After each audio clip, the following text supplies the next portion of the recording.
ایسا نہ ہو کہ ہم سوچتے رہ جائیں کہ اب ہم نمازی بن جائیں گے اور سوچتے سوچتے ہماری زندگی کا خاتمہ ہو جائے اور پھر دنیا سے ہمیں جانا پڑے۔ اس لیے میرے بھائیوں، نماز کی پابندی کریں۔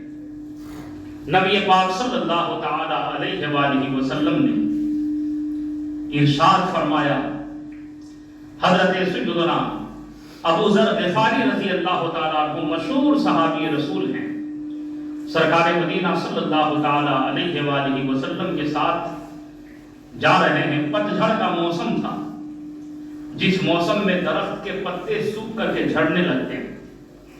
آقا کریم صلی اللہ تعالیٰ علیہ وسلم نے ایک درخت کے ٹہنی کو ہاتھ لگایا اور حرکت دی۔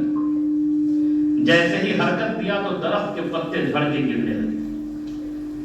آقا صلی اللہ تعالیٰ علیہ وآلہ وسلم ارشاد فرماتے ہیں، جس طریقے سے اس درخت کے سوکھے پتے حرکت دینے سے جھڑ رہے ہیں، ایسے ہی بندے مومن جب نماز پڑھتا ہے تو اس کے گناہ جھڑ جاتے ہیں۔ میرے پیارے، اتنا بہترین عمل،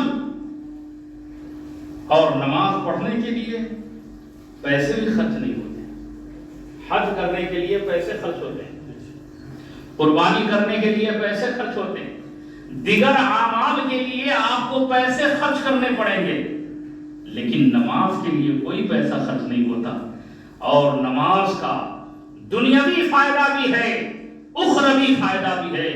دنیاوی فائدہ یہ ہے کہ اگر آپ درستگی کے ساتھ نماز پڑھتے ہیں، نماز کے ارکان کو صحیح سے ادا کرتے ہیں، تو یاد رکھو نماز کے ارکان پہ آپ سنجیدگی سے غور کیجئے۔ آج جدید دور ہے، ریسرچ کا زمانہ ہے، لوگ تحقیقات پیش کر رہے ہیں۔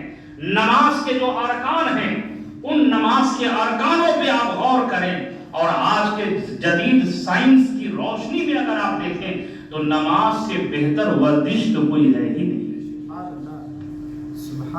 آج 35 سال 40 سال کی عمر میں لوگ پہنچتے ہیں، عورت ہو یا مرد ہو، کمر کے تعلق سے پریشان ہو جاتے ہیں کہ ہڈی پھنس گئی تو نس پھنس گئے۔ اس طرح کے معاملات، اس طرح کی شکایت اکثر سننے کو ملتی ہے، اور دوا کھا کھا کے تھک جاتے ہیں، لیکن یہ تکلیف دور نہیں ہوتی، اور ہاسپٹلوں کا چکر لگاتے ہیں۔ ڈاکٹر مشورہ دیتے ہیں کہ آپریشن کرنا پڑے گا، 4-5 لاکھ روپے کا بل بنے گا، لیکن مسلمانوں 1400 برس پہلے میرے نبی نے نماز کا جو طریقہ ہمیں عطا فرمایا ہے، جو رکوع میں ہم جاتے ہیں نماز میں، رکوع کرنے کا جو طریقہ ہے، رکوع اس طریقے سے کرو کہ آپ کے دونوں ہاتھ گھٹنے پہ ہوں اور چاروں طرف انگلیاں پھیلی ہوں، گھٹنے کو آپ پکڑ لیں اور کمر بالکل سیدھی کر کے آپ رکوع کریں۔ کبھی آپ نے غور کیا اس طریقے پر؟ اللہ اکبر! جو ماہرین ڈاکٹر ہیں کمر کے ہڈیوں کے، ان کا یہ کہنا ہے کہ اگر اس طریقے سے دن بھر میں 4-5 مرتبہ کوئی کرے تو اس کو کمر کا مسئلہ کبھی آئے گا نہیں۔